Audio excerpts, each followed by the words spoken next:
lae. Abok, tamo lae.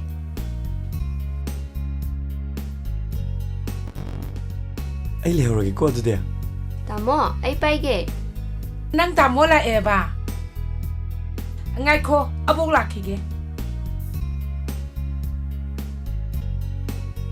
Se, abok may oktok pihige.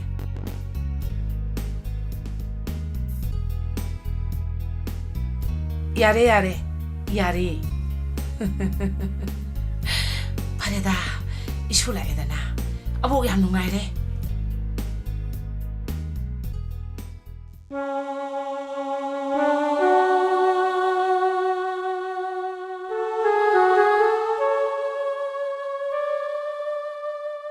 Imagi sana jauba, inengi bema. Nakoyani na pamjaramba nasa doctor tamba haibado. Ngasidi nangi nasa se doctor tamme suti thole. Nakoyani na leiramba tarabadi. Nasa bo harau na wo ongadaba natrane imagi sana jauba. Akoy ni gidi abok lesidi. Tamo, abok natte akoigidi imani. Mane. Nakoyani gidamakne ngasi abong ni hinglibase nakoyani gidam.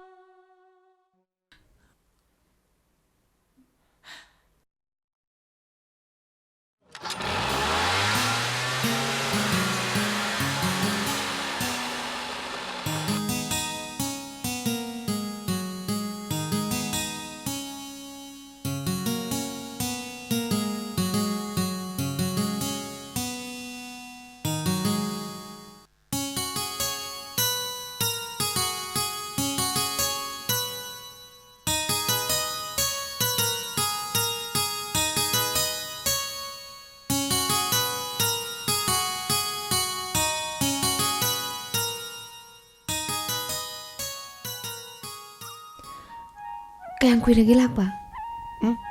Kuidri. Pambada may bakra hobi wan. Sorry. Matungda mong tawraroygi. Nangdi ay na impanda tholakpase yam nungayramoyne ko. Kadaway nungayroydoriba? Nangi atopa thabak sinjaba yadretana. Wa ngangbada kochi yam thangnaroysiko? Phagi tawne.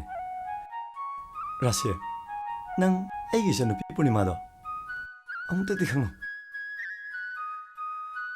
He, ikai. Kedawa ikai doiba. Hojikti aigi haibasu oidribanina ikaiba. Ikaiba chama nanghoraga. Kanadaidi taina hokane. Nangi sidi aibu yam thajadaba iwanine. Aigi abonasu nanga sakhangna ninge haibse. Kuirabane. Ikai je yam tongombi takhiroidra. Aduraga ai noi doin lauro. Lakano. Yungi misingna kanano hangaga aidi kanane khumdoiba. Nangi no pane na dum hayu keno. Pharene hanak tholaisina kayang kuile sangdoiba. Matam khara di lagine. Aina to tatamni se. Abo kya pamane. Aigidi mana ishorne. Aishu aboki aningba apam kaya ningde.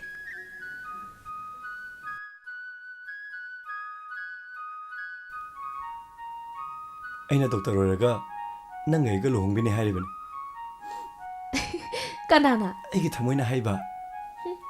Thajadi. Aigi thamoibu sanabiba mali. Adudi yengero. Yazare ibungo. Childuda lepiyo.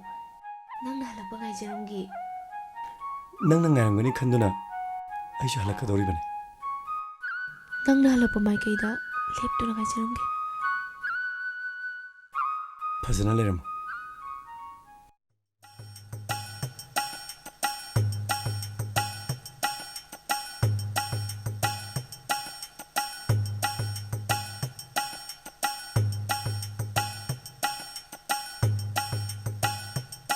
Jai Lakshmi Nai Bema ai pakshi se nuti gi thambi ba ko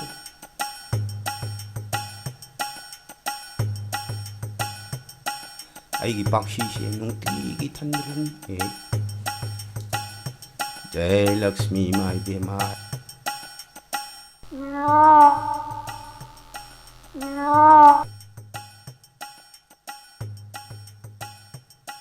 Haima, tanga.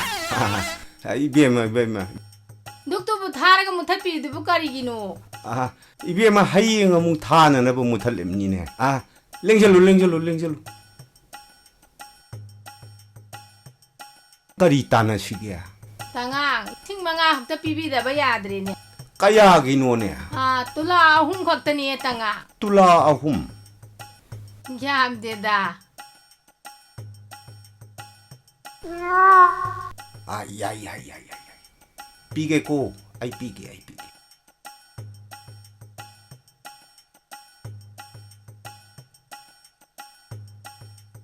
Ama, ani, ahum, mari, mga, talu, tare, nipan, mapan, tara, taramathoy, taranitoy, taramari, taramanga, taram.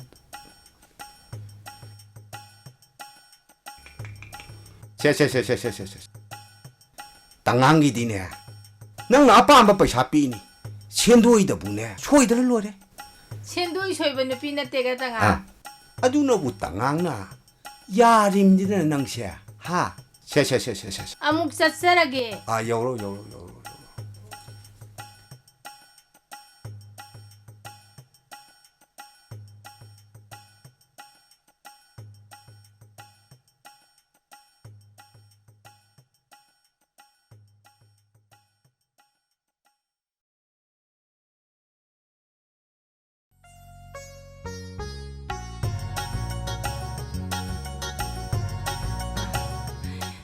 Tanga. Handakti Sanupa Rajengi Sen Tabasi Tangang Sukara Yaubiyuko. Ay yaw nga moy ko. Ay na nahanay grabon. Manipur da sum tamansi. Mapan da tagum si hydro. Mina taragane masa sining da ba mapamani ko tangang. Ay na aingon da hayda bang mani hayda. Ha. Simu ko. Simu. Nasa simu. Mien tana mukta dingang na kisida tangang. Ay gisu, tangang gisu, isa ni ne rajin siya. Luhong ba ani, tabak ani, mapa aigi. Kangeda na. Isa siyemba na mama ay gini sini ne tangang. Kuire, ngang na baloy kiba. Paisa laite ko. Paisa laite. Yum panmin na badane sengaw ani long base. Nungay roy dawrida.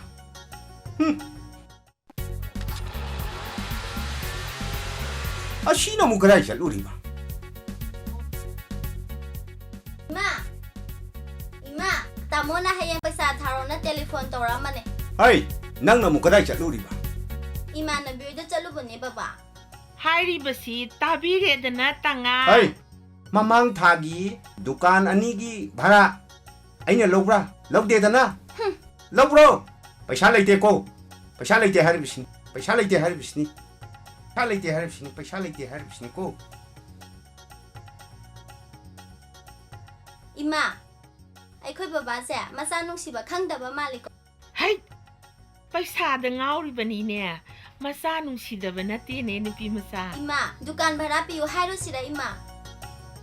Tha phadring e dane bhara piyo hairu ba hongna di ne nupi masa.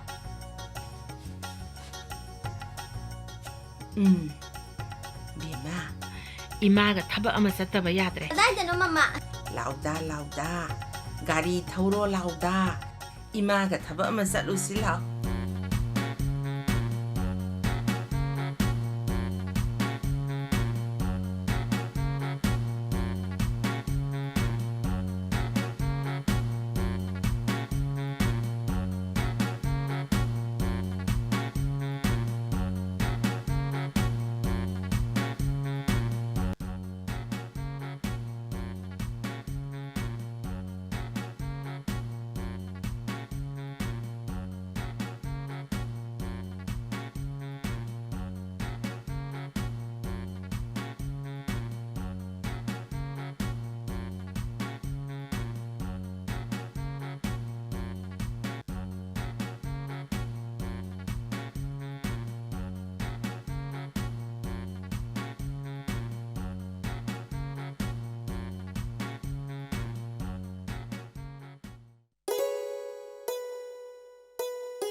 Hey, Rasi natra.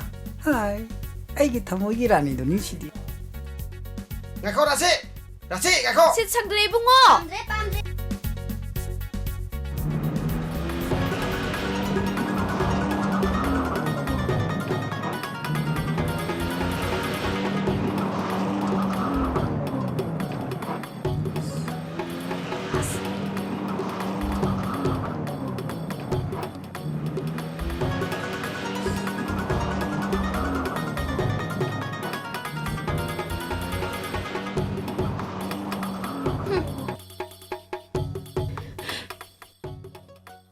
Mi yamna usitabi wani ne.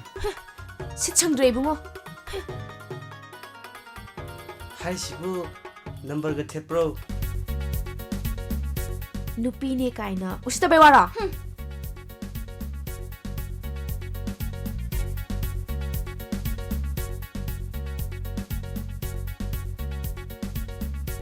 Masak asiga nam thiram daw mali bungo. Ibema kaidora? Kaka.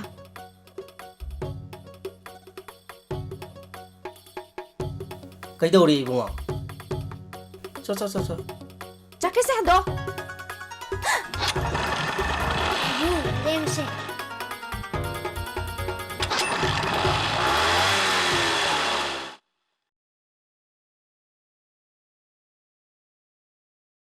Isu hale edana. Abok. Ibema. Hadak nabung na changba sida paisa soidna hairakani. Napabungi office ki paisa phangbado lairambadagi. Nabungi mateng khara oinaribani. Matam chana sindoi piu hairaga loire. Abok na haibado unara abra. Sindoi kharadi pire abok. Abok na handaki aroiba chahi sidang paisa khadang waisu piningbani. Abok pai lairoido di. Abok, chak loiraba. Loidore. Kaidore na mitu dia. Kes tawde. Tamo, nang kaidaw ngai changane. Matam kara dilay gini. Ado, handak changmasina aigi aroiba chahini.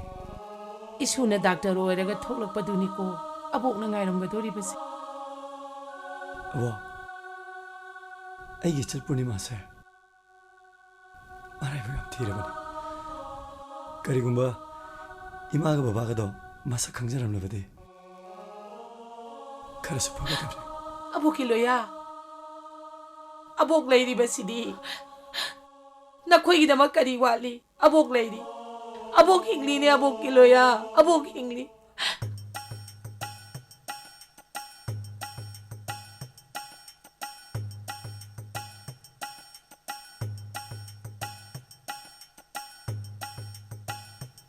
ꯂꯥꯛꯇꯦꯟꯁꯦ ꯊꯕꯛ ꯑꯝꯇ ꯆꯠꯀꯦ ꯇꯧꯕꯁꯦ ꯃꯈꯣꯏ ꯃꯃꯥ ꯃꯆꯥꯁꯦ ꯐꯔꯛ ꯇꯥꯕꯁꯤꯅꯅꯦ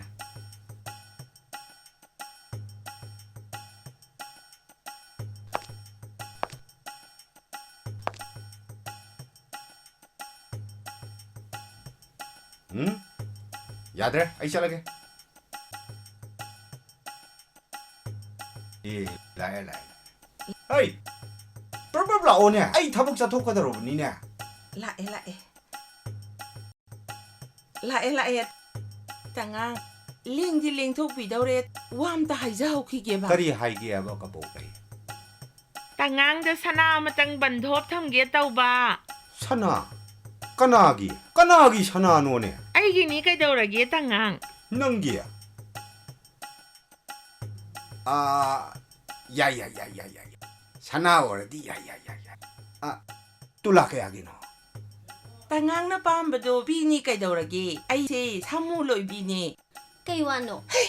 ꯅꯥꯄꯤ ꯍꯣꯡꯗꯣꯛꯎꯔꯁꯨ ꯃꯥꯒꯤ ꯅꯨꯄꯤꯅ ꯃꯥꯒꯤ ꯃꯄꯨꯔꯣꯏꯕꯗ ꯁꯅꯥ ꯕꯟꯙꯥꯟ ꯊꯝꯃꯦꯁꯤ ꯑꯇꯥꯕ ꯃꯤꯅ ꯇꯥꯔꯗꯤ ꯐꯖꯔꯅꯤ ꯑꯩ ꯀꯕꯣꯛ ꯂꯩ ꯑꯩꯒꯤꯗꯤꯅꯦ ꯁꯦꯟꯗꯣꯏ ꯍꯦꯛ ꯁꯣꯏꯔꯕ ꯄꯨꯜꯂꯞ ꯀꯥꯏꯊꯣꯛꯑꯦ ꯈꯪꯉꯕ ꯇꯉꯥꯡꯅ ꯀꯥꯏꯊꯣꯛꯅꯤꯡꯕ ꯅꯨꯃꯤꯠꯇ ꯀꯥꯏꯊꯣꯛꯄꯤꯌꯨ ꯀꯩꯗꯧꯔꯒꯦ ꯅꯄꯣꯠꯅꯤ ꯍꯥꯏ ꯃꯤ ꯎꯈꯤꯅꯤ ꯏꯃꯨꯡꯗꯅꯦ ꯄꯩꯁꯥ ꯊꯤꯅꯔꯨꯁꯤ चंगो भाई फमसे यम थाजदन लाइना केदोबो लापनु भाई इसे नुपीगी एडमिशन तौबो लापने नंग लामदाय द इंगोंद खंग पयाद्रो आई ममांगदसु लामी दुदी अतै लाइरी नंग डॉक्टर गिदि कमाय तौरिगे कुइदी कुइद्रे चही अममुक्ति लेरी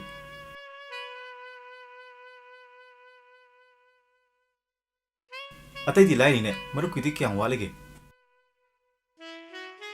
सही म फजलक्त्रिदा ngaikone nang aigi maru loyana yam toina hangi aiga pisak pikning adi tinakpane mana doctor tamkhiba aina engineer tamauba adu bhai nanga pulap leminamra aigi room thangnana leminamra adudi bhai ai mu chawhige bhai dudi ko namu thina bhai dudi adu bhai ai ka da pulap leminasi ko hoi bye see you bye lao phamu anta wam thangi ba kay wano aingona noi tamona phone he tawrisibu number kanana pirino ba aina pikibane aduga paw hairo haikibane mase khoi tamona nangi damakta tharakpani masiba tamona gi damakta tharaiba masi ek phangmagane phange haiduna tamona phone tawro haibane is hello re kaino dubo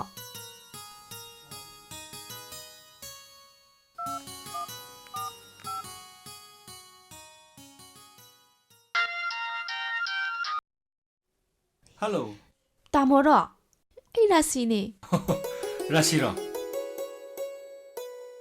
tamona ai gi damakta thabirakpa leido phangjari o phangi haiba nita su ai gi nakta leiye mana thinbirakpani nangnabu thamoi sengna pamabrane dubo yam phaje tamo nungai bro nungai hai tare dana aduri thamage tamo as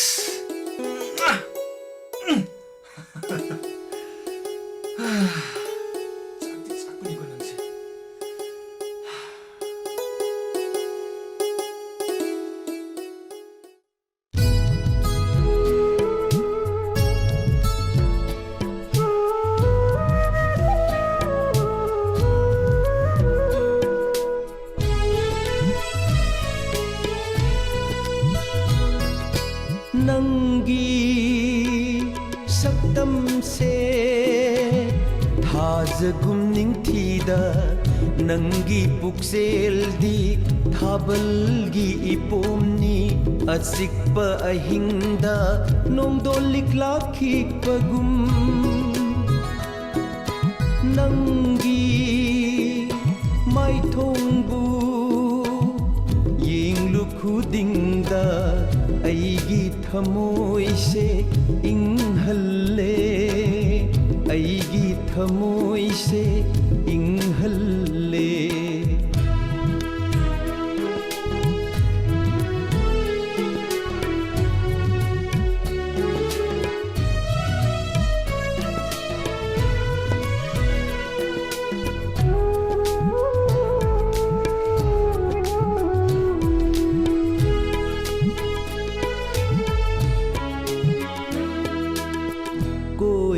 चटलूरसु हंजिल्लक्प मिकुप्ता पुनसिनबिरे थमोइसे नंगी नुंगसी मिनोकना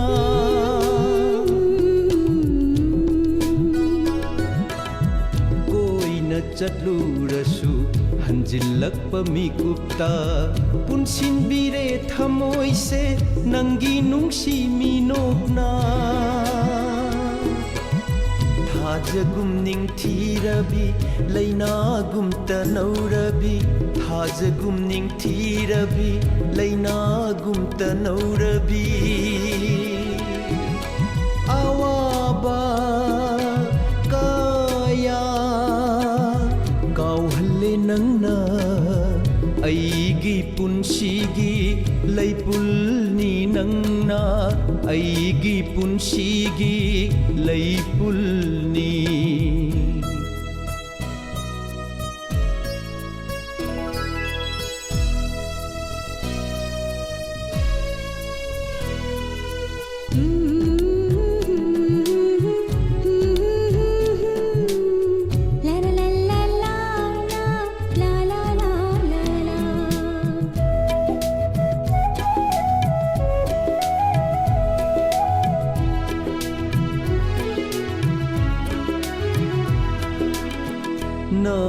ꯄꯥꯝꯂꯝꯗꯝ ꯊꯥꯗꯣꯛꯇꯨꯅ ꯑꯩꯒꯤ ꯏꯅꯥꯛꯇ ꯂꯦꯞꯂꯔꯕꯤ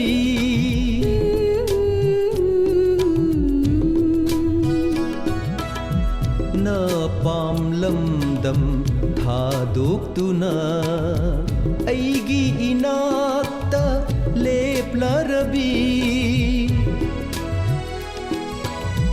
ꯃꯤꯠꯂꯨꯗ ꯄꯤꯔꯥꯡ ꯁꯤꯟꯊꯍꯜꯂꯣꯏ ꯑꯋꯥꯕ ꯃꯁꯛ ꯈꯪꯍꯜꯂꯣꯏ ꯃꯣꯃꯣꯟꯇ ꯅꯣꯛꯂꯣ ꯆꯥꯅꯔꯕꯤ ꯑꯩꯒꯤ ꯊꯃꯣꯏꯁꯦ ꯄꯦꯟꯖꯒꯦ ꯑꯩꯒꯤ ꯊꯃꯣꯏꯁꯦ ꯄꯦꯟꯖꯒꯦ ꯅꯪꯒꯤ ꯁꯛꯇꯝꯁꯦ ꯊꯥꯖꯒꯨꯝ ꯅꯤꯡꯊꯤꯗ ꯅꯪꯒꯤ ꯄꯨꯛꯆꯦꯜꯗꯤ ꯊꯥꯕꯜꯒꯤ ꯏꯄꯣꯝꯅꯤ ꯑꯆꯤꯛꯄ ꯑꯍꯤꯡꯗ ꯅꯣꯡꯗꯣꯜ ꯂꯥꯛꯈꯤꯕꯒꯨꯝ ꯅꯪꯒꯤ ꯃꯥꯏꯊꯣꯡꯕꯨ ꯌꯦꯡꯂꯨ ꯈꯨꯗꯤꯡꯗ ꯑꯩꯒꯤ ꯊꯃꯣꯏꯁꯦ ꯏꯪꯍꯜꯂꯦ ꯑꯩꯒꯤ ꯊꯃꯣꯏꯁꯦ ꯉꯥꯎꯍꯜꯂꯦ ꯑꯩꯒꯤ ꯊꯃꯣꯏꯁꯦ ꯏꯪꯍꯜꯂꯦ ꯑꯩꯒꯤ ꯊꯃꯣꯏꯁꯦ ꯉꯥꯎꯍꯜꯂꯦ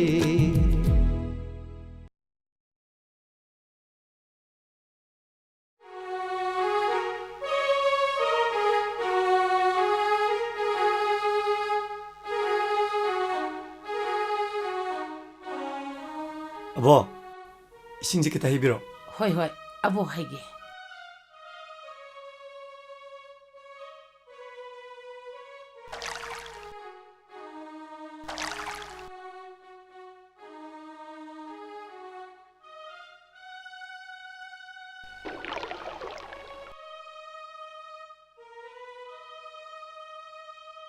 ꯅꯪꯕꯨ ꯑꯕꯣꯛ ꯑꯝꯇꯪꯗꯤ ꯈꯪꯅꯍꯜꯂꯣ ꯀꯩꯗꯧꯕꯒꯦ ꯑꯕꯣꯛꯁꯤꯃꯣ ꯑꯕꯣꯛꯅ ꯍꯥꯏꯕꯗꯤ ꯅꯪꯗꯤ ꯃꯄꯥꯟꯗ ꯆꯠꯄꯅꯤꯗꯣ ꯑꯕꯣꯛꯀ ꯈꯪꯅꯍꯧꯔꯕꯗꯤ ꯄꯥꯎ ꯐꯥꯎꯅꯕ ꯌꯥꯏꯗꯅ 이까이니다 ꯑꯕꯣ ꯑꯕꯣꯛꯀꯤ ꯋꯥꯈꯜ ꯑꯃ ꯂꯩꯗꯨꯅ ꯇꯧꯕꯅꯤ ꯄꯥꯎ ꯊꯥꯈꯤꯒꯦ ꯍꯥꯏꯕ꯭ꯔꯥ ꯅꯪ ꯆꯠꯇꯨꯅ ꯂꯧꯔꯨꯒꯦ ꯍꯥꯏꯕ꯭ꯔꯥ ꯑꯃꯗꯤ ꯇꯧ ꯑꯩ ꯑꯝꯇꯪꯗꯤ ꯍꯥꯏꯔꯒ ꯌꯦꯡꯒꯦ ꯅꯠꯇ꯭ꯔꯒꯅ ꯅꯆꯟꯅꯨꯄꯤꯒ ꯑꯩꯒ ꯆꯠꯂꯒ ꯈꯪꯅꯔꯨꯆꯣ ꯍꯥꯏꯕ꯭ꯔꯣ ꯑꯗꯨꯗꯤ ꯇꯧꯔꯨꯅꯨꯗ ꯍꯥꯏꯔꯤꯁꯤꯅꯤꯀꯣ ꯑꯩꯗꯤꯅꯦ ꯈꯪꯅꯟꯗꯕ ꯌꯥꯗꯦ ꯍꯥꯏꯔꯤꯁꯤꯅꯤꯀꯣ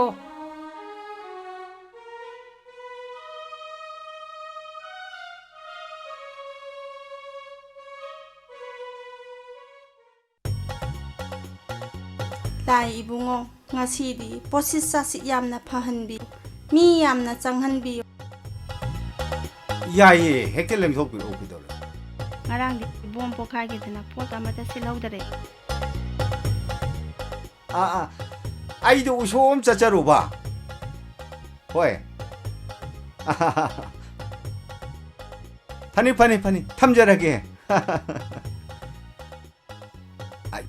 ꯕꯦꯝꯃ ꯁꯛꯍꯟꯕꯤꯌꯦ ꯇꯉꯥ ꯊꯣꯡ ꯍꯥꯡꯕꯗ ꯉꯥꯏꯖꯔꯤꯌꯦ ꯑꯩꯅ ꯈꯜꯂꯤꯅꯤ ꯂꯥꯏꯒꯤ ꯙꯨꯞꯁꯤ ꯆꯨꯕꯗ ꯉꯥꯏꯔꯤꯌꯦꯗꯅ ꯇꯉꯥ ꯀ꯭ꯋꯥ ꯍꯥꯕꯤꯒꯗꯔꯥ ꯅꯪꯒꯤ ꯅꯅꯥꯛꯇ ꯂꯥꯛꯄꯁꯤꯕꯨ ꯀ꯭ꯋꯥ ꯅꯠꯇ꯭ꯔꯗꯤ ꯀꯔꯤ ꯆꯥꯅꯦꯅ ꯂꯥꯛꯀꯅꯤ ꯍꯦꯛ ꯇꯉꯥ ꯉꯁꯤꯗꯤ ꯇꯉꯥꯡꯗ ꯋꯥ ꯑꯝꯇ ꯍꯥꯏꯖꯕ ꯇꯥ ꯍꯥꯏꯌꯨꯅꯦ ꯍꯥꯏꯌꯨꯅꯦ ꯑꯃꯠꯇ ꯅꯠꯇꯦ ꯇꯔꯥ ꯍꯥꯏꯌꯨꯅꯦ ꯇꯉꯥꯡꯅ ꯑꯩꯒꯤ ꯏꯅꯥꯛꯇ ꯂꯥꯛꯄꯁꯤ ꯃꯤꯅ ꯀꯔꯤ ꯀꯔꯤꯅꯣ ꯌꯥꯝꯅ ꯍꯥꯏꯅꯔꯦ ꯍꯦꯔꯥ ꯀ꯭ꯋꯥ ꯆꯥꯕꯕꯨ ꯄꯥꯟ ꯗꯨꯀꯥꯟꯗ ꯆꯥꯗꯅ ꯄꯤꯁꯤꯑꯣꯗ ꯆꯥꯒꯗ꯭ꯔꯥ ꯇꯉꯥꯡꯅ ꯆꯨꯝꯅ ꯆꯨꯝꯅ ꯌꯦꯡꯕꯤꯌꯨ ꯍꯥꯏꯖꯕꯒꯤ ꯋꯥꯅꯤꯗ ꯑꯩ ꯃꯤꯠ ꯀꯩꯗꯧꯔꯒꯦꯅꯦ ꯏꯕꯦꯝꯃ ꯑꯩꯁꯨ ꯆꯨꯝꯅ ꯑꯗꯨꯝ ꯌꯦꯡꯉꯤꯅ ꯇꯉꯥꯡꯅ ꯄꯥꯟ ꯗꯨꯀꯥꯟ ꯐꯝꯕꯤ ꯑꯃꯗ ꯌꯦꯡꯂꯤꯕ ꯃꯤꯠꯌꯦꯡ ꯑꯗꯨ ꯆꯨꯝꯅ ꯆꯨꯝꯅ ꯌꯦꯡꯕꯤꯌꯨ ꯍꯥꯏꯖꯕꯒꯤ ꯋꯥꯅꯤꯗ ꯍꯦꯔꯥ ꯏꯕꯦꯝꯃ ꯅꯪꯒꯤ ꯋꯥꯗꯣ ꯑꯩ ꯚꯥꯞ ꯇꯥꯕ ꯉꯝꯗ꯭ꯔꯦꯗ ꯄꯥꯟ ꯗꯨꯀꯥꯟ ꯐꯝꯕꯤ ꯑꯩꯈꯣꯏꯕꯨ ꯂꯥꯟꯅ ꯄꯪꯎꯗ ꯎꯕꯤꯒꯅꯨ ꯇꯉꯥꯡ ꯄꯥꯟ ꯗꯨꯀꯥꯟ ꯐꯝꯕꯤ ꯏꯕꯦꯝꯃꯕꯨ ꯂꯥꯟꯅ ꯎꯔꯗꯤ ꯀ꯭ꯋꯥ ꯆꯥꯕ ꯃꯌꯥꯝ ꯑꯁꯤ ꯏꯕꯦꯝꯃꯒꯤꯗ ꯆꯪꯉꯛꯈꯤꯗ꯭ꯔꯣ ꯍꯦꯔꯥ ꯑꯗꯨ ꯑꯣꯏꯔꯒꯅ ꯄꯥꯟ ꯗꯨꯀꯥꯟ ꯐꯝꯃꯨꯔꯅꯨꯗꯅ ꯇꯉꯥꯡ ꯑꯩꯈꯣꯏꯁꯨ ꯏꯆꯥ ꯏꯁꯨ ꯊꯥꯛꯄ ꯉꯝꯅꯅꯕ ꯍꯣꯠꯅꯖꯔꯤꯕꯅꯦ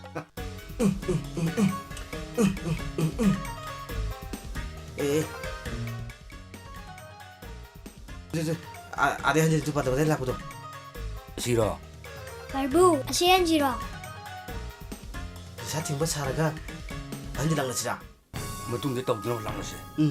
삭티 아시엔지랑 노 랑나게 안지. anga kwa somda leijare 뭐이다 야, 엉덩이고. 그래 그거. 와, 사비야 돼, 용비야 되지. 나나도 다들 놀고. 이게 이거 농구 아마 아무거야. ni sa thingba kanguru songi sibu 야, aku mau stay wara ha. 누가 아니면 또 만나고 가고 야, 나비 bener deh.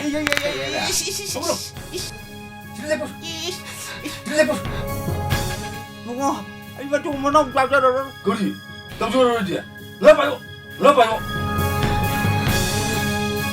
Dima, masih dengar film nih. Betul menang tahu kau. Aneh kau. Ini kita orang. Iya. 소요 여기야 Ilap di bulan mungkin nang.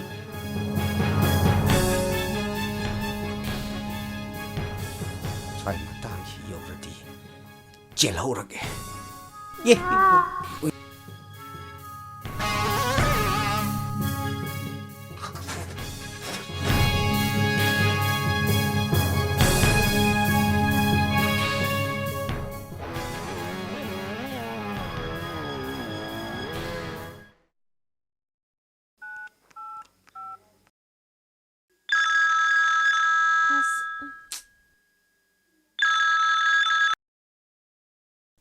Hello? Hello. Rasi, Tamuro. nang ako'y dalak tabi yadraw ni ko. Ikay zayda. Kaidaw ikay doon no? Ay nahaybadi ako'y aboka ay gichal purnimaga ako'y ni kang law haybani. Ikay zay tongan bini hakini ba? Ko'y abokti ang pabane. Ay na doktor tabni siya. Mangi mapanan eh. 치니. Hello? 치니. Hello? 이비마. 아보강 땅 상나 실라우다나. 헷 이까이노. 하우직티네 사강 마이 강나바. 잣나라바네 잣나라바. Ay di laoy da bo. 라케 하이라 라오이 하이라. 제제제제 능강 나자로. Hello. As, tamo mo nga bro. Ay napahin man nati eh. Muna mun kibani. Ontong ni kay sakita. Ay di sige din pay haisin. Atay kang de. Nang soydan law ko. Abok na so hayram medana. Lakpa tare da na. Tamage. Law ko.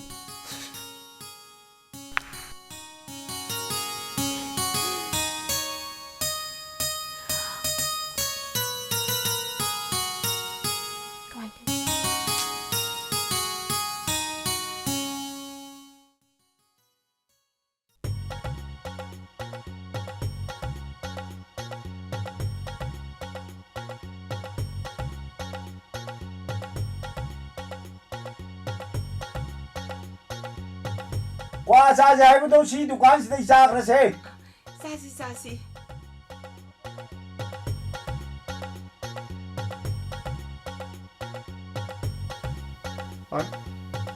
와 잡음 치고 로레.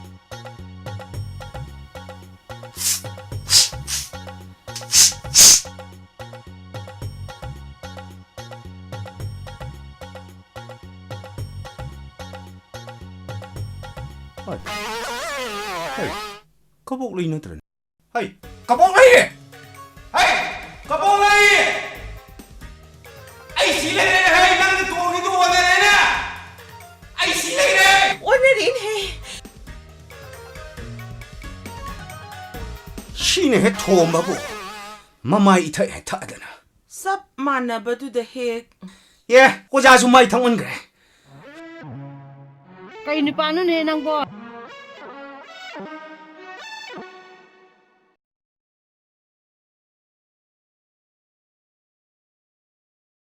아이 자실라오 그 까나 땅랑만 내들어. 마이 이탁타 아이나 하이시니 ꯑꯩꯅ ꯍꯥꯏꯔꯤꯁꯤꯅꯤꯀꯣ ꯉꯁꯤꯗꯤꯅꯦ ꯁꯦꯟꯗꯣꯏ ꯄꯤꯗꯕ ꯁꯨꯡꯌꯥ ꯌꯥꯔꯣꯏ ꯍꯥꯏꯔꯤꯁꯤꯅꯤ ꯑꯩꯉꯣꯟꯗꯒꯤ ꯁꯦꯟꯗꯣꯏ ꯄꯤꯌꯨ ꯁꯤꯅꯤꯅꯦ ꯇꯉꯥꯡ ꯍꯩ ꯁꯅꯥꯗꯨ ꯁꯦꯟꯗꯣꯏ ꯄꯤꯅꯦꯅ ꯊꯝꯃꯝꯕ ꯅꯠꯇ꯭ꯔꯣ ꯑꯩꯒꯤꯗꯤ ꯄꯩꯁꯥ ꯑꯃꯠꯇ ꯂꯩꯇ꯭ꯔꯦ ꯍꯥꯏꯖꯔꯦꯗꯅ ꯇꯉꯥꯡ ꯏꯆꯥꯒꯤ ꯁꯦꯟ ꯊꯥꯈꯤꯕꯗ ꯉꯥꯏꯔꯤ ꯍꯥꯏꯖꯔꯦꯗꯅ ꯇꯉꯥꯡꯗ ꯉꯁꯤ ꯁꯦꯟꯗꯣꯏ ꯍꯦꯛ ꯄꯤꯗ꯭ꯔꯕ ꯈꯪꯒꯅꯤꯗꯅ ꯀꯕꯣꯛ ꯂꯩ ꯍꯩꯃ ꯑꯩ ꯏꯁꯥꯅ ꯌꯥꯖꯔꯕꯅꯤ ꯇꯉꯥꯡꯅꯅꯦ ꯀꯥꯏꯊꯣꯛꯄꯤꯅꯤꯡꯕ ꯅꯨꯃꯤꯠꯇ ꯑꯗꯨꯝ ꯀꯥꯏꯊꯣꯛꯄꯤꯔꯣ ꯌꯥꯔꯦ ꯅꯕꯨꯛ ꯁꯦꯡꯉꯦꯀꯣ ꯌꯥꯔꯦꯕ ꯀꯥꯏꯊꯣꯛꯀꯦꯕ ꯉꯁꯤꯗꯤ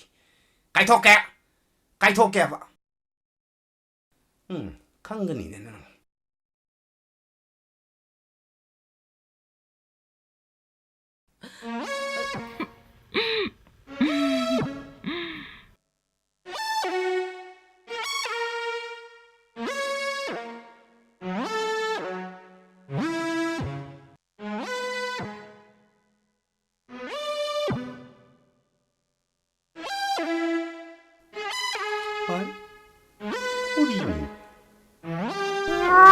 कबोक लई सी नंगी सना नत्रा सी नंगी सना नत्रो मानी कदौरगी तंगांग आई मसी सनारासे हा सनारा कोरी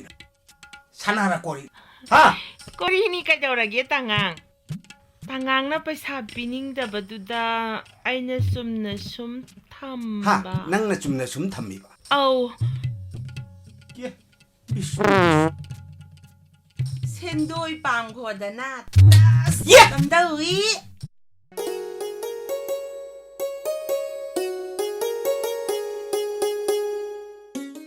이베마 아복나 론바 코피네 한국이간 세타우세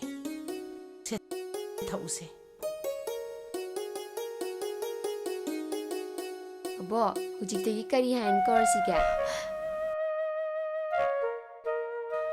इनमा हाइना कौरबसु यारब नत्रने इबेमा होयेबो कॉफी इंगी इनमा पूर्णिमा अखोइदस लाओ सिदगिदि लागे इनमा अबोपुदी लाओ हाइदबा अबोक्सु लाओ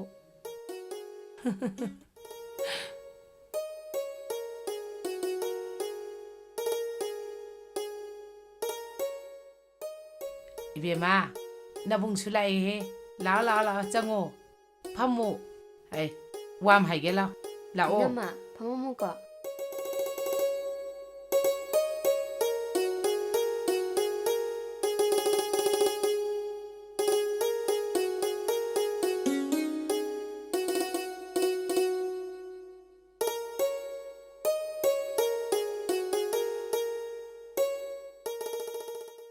अबोक्से याम फरमदौ माले ꯑꯩꯈꯣꯏꯒꯤꯗꯤ ꯑꯕꯣꯛꯁꯤꯅ ꯏꯃꯥ ꯁꯛꯂꯕꯤꯅꯤ ꯑꯩꯗꯤ ꯄꯨꯔꯅꯤꯃꯥꯁꯦ ꯌꯥꯝ ꯅꯨꯡꯁꯤꯌꯦ ꯑꯩꯒꯤ ꯏꯆꯜ ꯄꯨꯔꯅꯤꯃꯥꯁꯦ ꯏꯃꯥ ꯕꯕꯥ ꯃꯁꯛ ꯈꯪꯍꯧꯗ꯭ꯔꯕꯅꯤ ꯔꯥꯁꯤ ꯅꯪꯁꯦ ꯑꯩꯒꯤꯗꯤ ꯊꯋꯥꯏꯅꯤ ꯑꯩꯗꯤ ꯅꯪꯁꯦ ꯏꯅꯥꯛꯇ ꯁꯨꯝ ꯂꯩꯍꯟꯅꯤꯡꯉꯤ ꯀꯔꯤꯒꯤ ꯂꯩꯍꯟꯅꯤꯡꯉꯤꯕ ꯊꯃꯣꯏꯁꯦ ꯄꯦꯟꯅ ꯌꯦꯡꯖꯅꯕ ꯄꯦꯟꯕ ꯉꯝꯂꯗ꯭ꯔꯅꯦ ꯅꯨꯡꯁꯤꯕꯗꯒꯤ ꯍꯦꯟꯕ ꯅꯨꯡꯁꯤꯕ ꯂꯩꯇꯕꯅꯤ ꯅꯨꯡꯁꯤꯕꯅ ꯀꯌꯥꯝ ꯉꯥꯎꯍꯜꯂꯤ ꯈꯪꯕ꯭ꯔꯥ ꯊꯃꯣꯏꯕꯨ ꯉꯥꯎꯍꯜꯂꯤ ꯃꯗꯨꯒꯤ ꯃꯔꯛꯇ ꯑꯩꯁꯤꯁꯨ ꯑꯃꯅꯤ 이수사 ngasi디 nakhoi anida abok wam hagi se kudob ase loyagi mamana siramba ngasidi kudob ase isu nupi da sinaragi matam masukui base abok na chetna chana thamakpani ngasidi abok na isu nupi nangonda sinaragi se sibiyu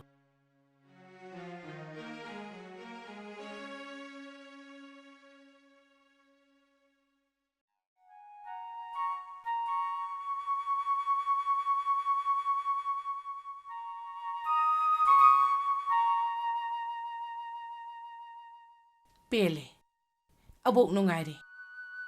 ꯑꯁꯤꯒꯤꯗꯃꯛꯇꯅꯤ ꯑꯕꯣꯛꯅ ꯅꯪꯕꯨ ꯀꯧꯔꯤꯕꯁꯦ ꯊꯦꯡꯈ꯭ꯔꯅꯤ ꯊꯤꯟꯊꯣꯛꯄꯤꯔꯨꯔꯣ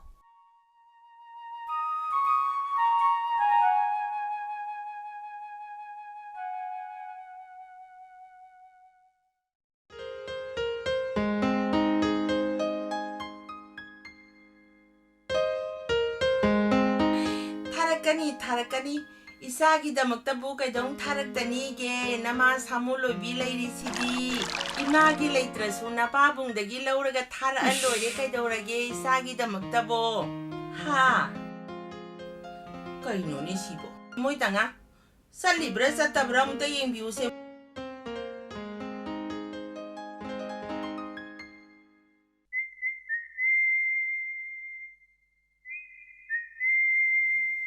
어이, 시디자 주셨더나. 따람머니 나사도.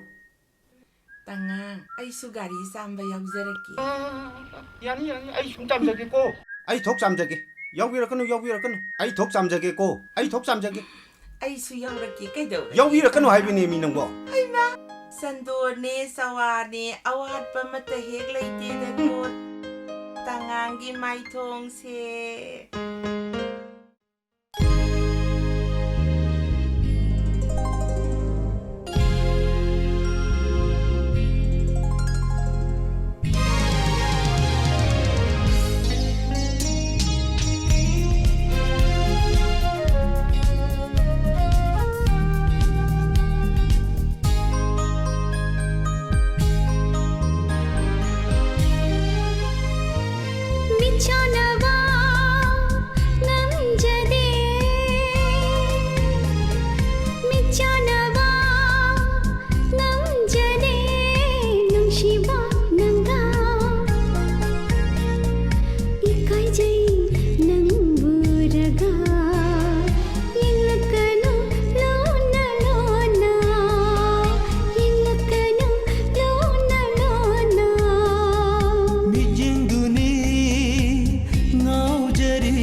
Lay ngam de nang bu uraga